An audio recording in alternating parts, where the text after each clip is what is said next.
என்ன எப்போது நீங்க தப்பாக என்ன வேணாம் உன்னால கெட்டு போவேனோ என்று ஆராய்ச்சி பண்ண வேண்டாம் ஊர்ல உலகத்தில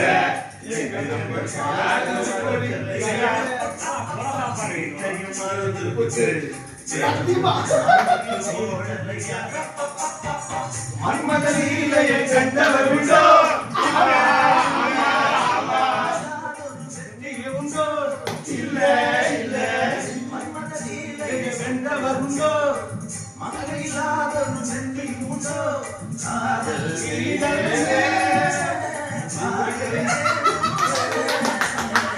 ஊரு விட்டு ஊரு வந்து காதல் கீதல் பண்ணாத